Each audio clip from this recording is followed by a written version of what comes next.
열왕기하 21장 10절에서 15절 말씀 보도록 하겠습니다. 여호와께서 그의 종 모든 선지자들을 통하여 말씀하여 이르시되 유다와 므낫세가 이 가증한 일과 악을 행함이 그 전에 있던 아모리 사람들의 행위보다 더욱 심하였고 또 그들의 우상으로 유다를 범죄케 하였더라. 그러므로 이스라엘의 하나님 여호와가 말하노니 내가 이제 예루살렘과 유다에 재앙을 내리니 듣는 자마다 두 귀가 울리리라. 내가 사마리아를 잰 줄과 아합의 집을 다림 보던 추를 예루살렘에 베풀고 또 사람이 그릇을 씻어 엎음같이 예루살렘을 씻어 버릴지라. 내가 나의 기업에서 남은 자들을 버려 그들의 원수의 손에 넘긴즉 그들이 모든 원수에게 노락거리와 겁탈거리가 되리니 이는 애굽에서 나온 그의 조상 때부터 오늘까지 내가 보기에 악을 행하여 나의 진노를 일으켰음이니라 하셨더라.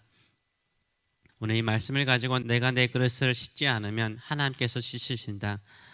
내가 내 그릇을 씻지 않으면 하나님께서 씻으신다라는 제목으로 같이 은혜를 나누기를 원합니다. 내가 내 그릇을 씻는 것은 바로 회개를 말하는 것입니다. 내가 내 자신을 씻지 않으면 하나님께서 우리를 씻어버리십니다. 그것은 하나님의 심판을 의미하는 것입니다. 회개하면 심판에서 벗어날 수 있지만 회개하지 않으면 하나님의 엄해한 심판대 앞에 서게 될 것입니다. 누구나 재판을 받는 것을 원하지 않습니다. 소송당하는 것 하나만으로도 스트레스를 받는 경우가 참 많죠.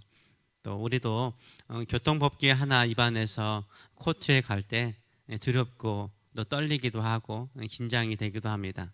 그런데 하나님의 법정, 모든 것을 아시는 하나님의 법정, 우리의 인생의 모든 것을 보시는 하나님의 법정, 우리의 마음속까지 보시는 하나님의 법정에 선다면, 하나님의 심판대 앞에 선다면 얼마나 두렵고 떨리겠습니까? 그런데 우리는 그 떨림이, 그 두려움이 가지고 있는지요? 하나님께서 수백 년 동안 이스라엘 백성에 대한 심판을 연기하셨습니다. 10절 보게 되면 모든 선지자들이 말하고 있죠. 수백 년 동안 수많은 선지자들을 보내셔서 수백 번 경고하셨습니다. 가끔 주변 민족의 침공과 어려움 또 재난을 통해서 벌금과 같은 값을 지불하게 하심을 통해서 다시 한번 신앙을 세우도록 하셨습니다. 그러나 가면 갈수록 이스라엘 백성들은 자신들의 잘못을 알지 못했습니다. 자신들의 죄의 심각성을 알지 못했습니다. 주변의 모든 민족들이 그렇게 믿고 사는데 우리가 뭐 특별하냐 별나나 이렇게 생각을 했던 것이죠.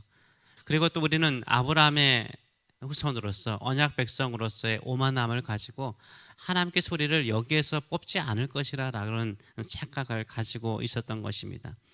결국 하나님께서 먼저 북이스라엘을 아수르에 의해서 멸망시키십니다. 약속의 땅에서 뽑아버리십니다. 남유다도 북이스라엘 못지 않았습니다. 그러나 다윗과의 언약을 항상 하나님께서 기억하시고 자비를 베푸셨습니다. 수없이 용서하셨습니다. 아수르에서 몇십만 명이 포로로 끌려가게 하셔서 긴장감을 심어주셨어요.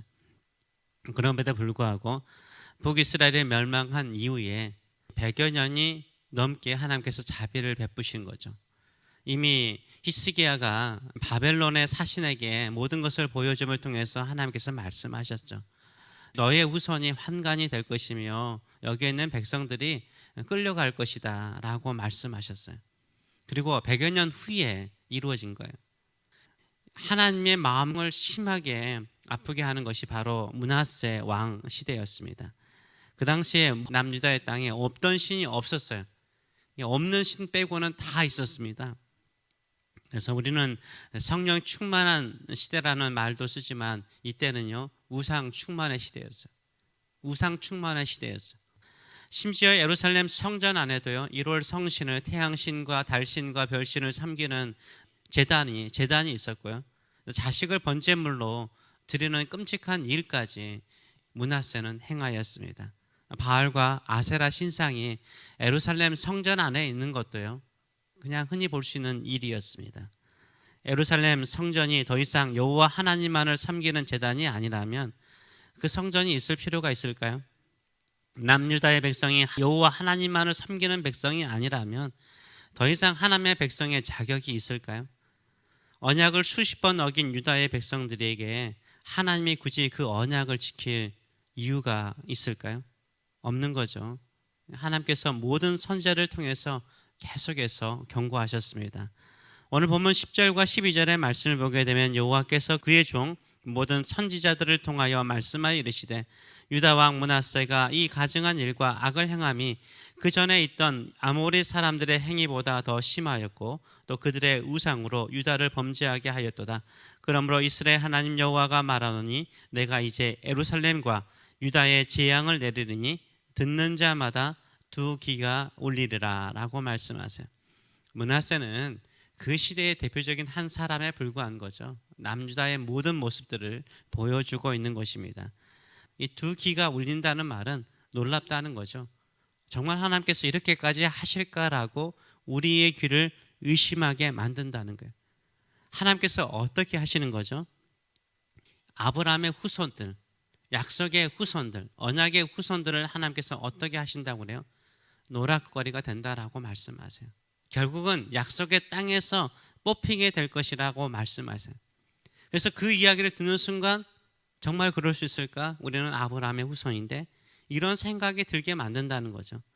북이스라엘이 멸망한 것처럼 남유다도 결국은 멸망할 것이라고 선지자들을 통해서 말씀하시는 거예요. 접시를 뒤집어서 씻는 것처럼 하나님께서 남자들 깨끗하게 정리하시겠다는 거예요. 회개하지 않으면 정리하시겠다는 거예요. 자기 스스로 씻지 않으면 하나님께서 씻어버리시겠다라고 말씀하십니다.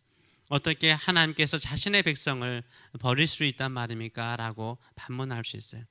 그러나 이스라엘 백성이 하나님과의 언약을요 한두 번 어겼으면 이해가 되죠.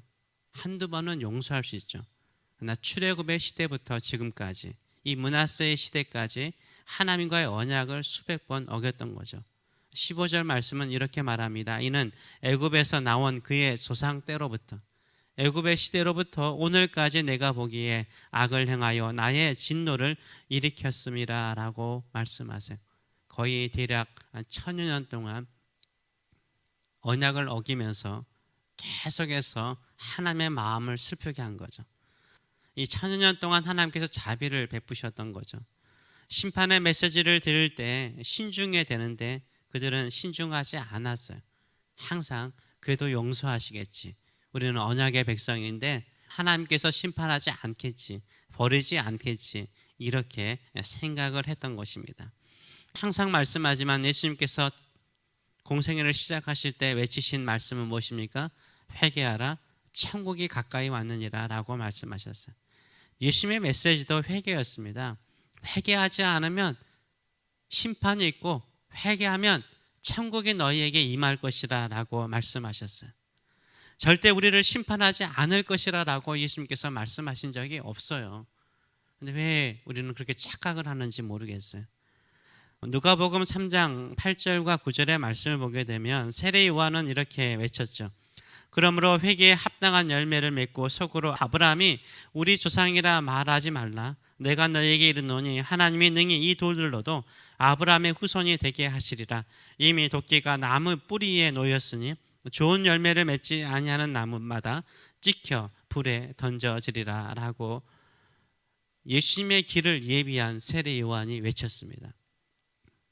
우리에게는 회개에 합당한 열매가 있는 것이 아니라 회개하고 있는지요, 정말로 심각하게 받아들이고 있는지요. 예수님께서도 요한복음 8장 39절에서 이렇게 말씀하셨어요. 예수님께서 이르시되 너희가 아브라함의 자손이면 아브라함이 행한 일들도 할 것이니라 라고 말하고 있어요. 아브라함이 행할 일도 아브라함이 행한 믿음의 삶도 살아야 될 것 아니냐라고 외치시는 거죠. 이것은 우리에게 하신 말씀이죠. 우리가 하나님의 자녀라면 하나님의 자녀답게 살아야죠. 우리가 하나님의 자녀답게 살아야죠. 하나님의 자녀답게 아버지를 믿어야죠. 신뢰해야죠. 끝까지 공경하며 살아야죠. 그런데 그렇지 않으면서도요, 우리는 계속해서 우리는 하나님의 자녀라고 외치고 있습니다. 교회 안에요, 회개의 눈물이 사라졌죠. 무슨 일로 인해서 눈물을 흘릴까요? 불치병의 병을 치료를 위해서 문제아처럼 행동하는 자식들을 위해서 우리가 울기는 하지만 우리의 죄를 또 이 시대의 죄를 우리가 짊어지고 기도하고 있는지요? 회개하고 있는지요? 죄에 대한 이야기를 하면 무엇이 죄죠?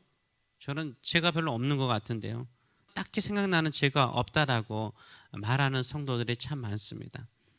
빛이 임하지 않았기 때문인 거죠. 빛이 있으면 먼지가 잘 보이듯이요. 하나님의 말씀 앞에 가까이 가면 갈수록요, 우리의 허물들이 많이 보이는 거예요. 그래서 예수 그리스도의 십자가를 붙들고 회개하지 않을 수 없는 거예요. 내가 사는 인생 자체가 은혜라는 것을 깨닫게 되는 거죠. 한평생 예수 그리스도의 십자가를 붙들고 보혈을 붙들고 살아도 내가 부족한 인생이라는 것을 알게 되는 거예요. 그런데요, 하나님과 멀어지면 멀어질수록요, 뭐가 죄죠? 죄가 뭔데요? 하나님께서 나를 버리시겠어요? 아버지께서 나를 버리시겠어요? 이런 말을 쉽게 할 수 있는 거예요. 정말로 내가 좋은 나무라면 좋은 열매를 맺게 돼 있어요. 하나님 보시기에 좋은 열매를 가진 나무인가요? 남들은 몰라도 내 자신이 알 것입니다. 내가 좋은 열매를 맺고 있는지, 믿음의 열매를 맺고 있는지, 하나님 보시기에, 아버지 보시기에 합당한 열매를 맺고 있는지 우리는 알 수 있는 거예요. 우리 시대는요, 므낫세 시대와 다르지 않아요. 우리는 출애굽부터 유다가 망할 때까지 하나님 앞에 행한 이스라엘 백성들과 다를까요?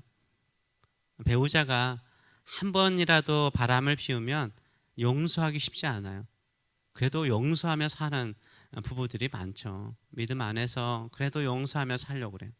한 번이 아니에요. 2번, 100번, 1000번, 한평생 바람 피워요. 그럼 여러분, 분노가 안 생길까요? 끊고 싶은 마음이 안 생길까요?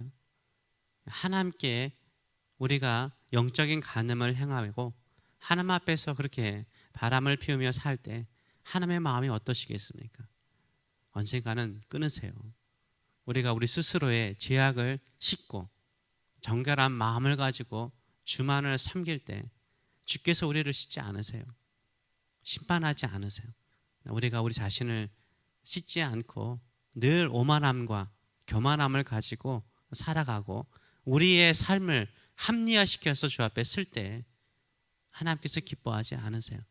하나님께서 우리를 씻기 전에 우리 자신을 예수 그리스도의 보혈로 씻으며 정결한 심령으로 살아가시는 저와 여러분 되시기를 축원합니다. 하나님께서 거룩한 것을 뜨기 기뻐하는 깨끗한 그릇 되시는 저와 여러분 되시길 축원합니다. 기도하겠습니다. 살아계신 하나님, 이 땅의 유일한 하나님, 창조의 하나님, 구원의 하나님, 우리를 모든 죄악에서 씻기시는 하나님, 정결하게 하신 하나님, 그리고 그 거룩한 그릇에 하나님의 뜻을 두신 하나님, 그리고 너는 내 것이다, 나의 자녀라고 말씀하신 하나님. 그런데 이 그릇들이 하나님의 말씀을, 하나님의 거룩한 목적을 담는 그릇이 아니라 세상의 탐욕과 세상의 우상과 세상의 정욕과 이생의 자랑과 수많은 욕망으로 채워져 있는 더러운 그릇이 되었나이다. 그런데도 불구하고 내 그릇이 더럽다라고 생각하지 않습니다. 내 그릇을 씻어야 된다라고 생각하지 않습니다. 회개하지 않습니다. 다시 한번 우리의 모든 그릇을 예수 그리스도의 보혈로 씻습니다. 우리를 정결하게 하소서, 깨끗하게 하소서. 머리끝부터 발끝까지 죄인의 모습이 나이다. 출애굽부터 지금까지 하나님 앞에서 악을 행한 이스라엘 백성들처럼 우리는 아침부터 밤늦게까지 이 세상에 보이는 욕망을 따라 살아갈 때가 얼마나 많은지 모릅니다. 하나님의 뜻, 하나님의 목적, 구원의 목적을 생각하기보다는 늘 우리의 욕망과 욕구를 따라가며 살아가나이다. 우리의 죄를 용서하시고 다시 한번 하나님께서 우리의 그릇을 씻는 그 심판의 자리에 가기 전에 우리 스스로를 정결하게 하며 하나님의 거룩한 뜻을 담는, 하나님의 나라를 담는, 예수 그리스도의 꿈을 담는 저희들의 삶, 우리 교회가 될 수 있도록 축복하여 주시옵소서. 감사드리며 예수님의 이름으로 기도합나이다. 아멘.